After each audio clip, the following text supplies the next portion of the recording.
जनों, आज हम सुनेंगे रविवार व्रत की विधि एवं कथा।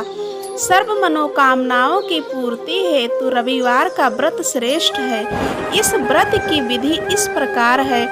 प्रातः काल स्नान आदि से निर्वत होकर स्वच्छ वस्त्र धारण करें। शांत चित्त होकर परमात्मा का स्मरण करें। भोजन एक समय से अधिक नहीं करना चाहिए। भोजन तथा फल आहार सूर्य के प्रकाश रहते ही कर लेना उचित है। यदि निराहार रहने पर सूर्य छिप जाए तो दूसरे दिन सूर्य उदय हो जाने पर ही भोजन करें। और अंत में व्रत कथा सुननी चाहिए।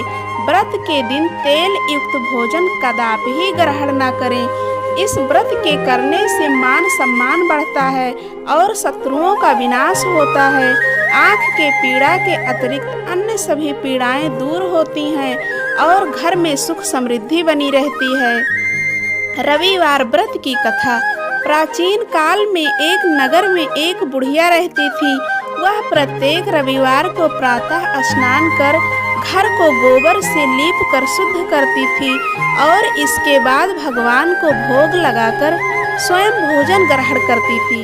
इससे उसके घर में धन धान्य की कभी कोई कमी नहीं रही और वह सुखपूर्वक जीवन जी रही थी।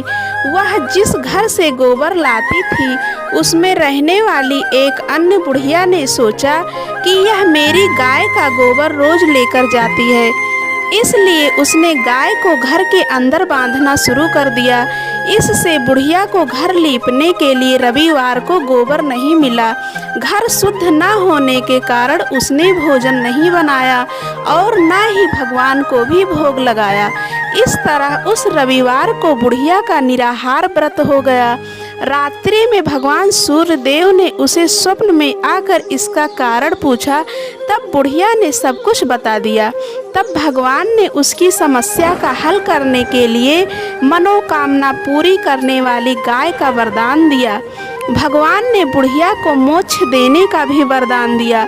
बुढ़िया सुबह उठी तो आंगन में सुंदर गाय और बछड़ा बंधा हुआ मिला। उसने देखा कि गाय गोबर की जगह सोना देती है। घर में धन संपदा बढ़ गई। पड़ोस में रहने वाली बुढ़िया ने इसका कारण पूछा तो उस भोली बुढ़िया ने सारी बात बता दी। पड़ोसन ने चालाकी की। वह सुबह जल्दी उठती और गाय का सोने वाला गोबर उठा ले जाती।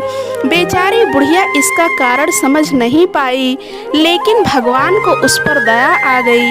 उन्होंने एक दिन जोर से आंधी चला दी। इससे बुढ़िया ने गाय को घर के अंदर बांध लिया। सुबह होने पर उसने गाय के सोने को गोबर को देखा। वह खुश हो गई। अब वह गाय को घर के अंदर ही बांधने लगी। उधर पड़ोसन ने ईर्ष्या से राजा को शिकायत कर दी। राजा ने यह सुनकर अपने दूतों से गाय मंगवा ली। बुढ़िया दुखी हो गई और उसने भगवान को प्रसन्न करने के लिए अखंड व्रत रखा। उधर राजा का सारा महल गाय के गोबर से भर गया। एक दिन भगवान ने राजा को स्वप्न दर्शन दिए और गाय लौटाने तथा रविवार का व्रत करने के लिए कहा। राजा ने वैसा ही किया, साथ ही पड़ोसन को दंड दिया। उस दिन से राजा ने सभी नगरवासियों को रविवार का व्रत रखने का आदेश दिया। इससे राज्य में सुख समृद्धि बढ़ने लगी और सभी प्रसन्नता पूर्वक रहने लगे। जय सूर्य भगवान।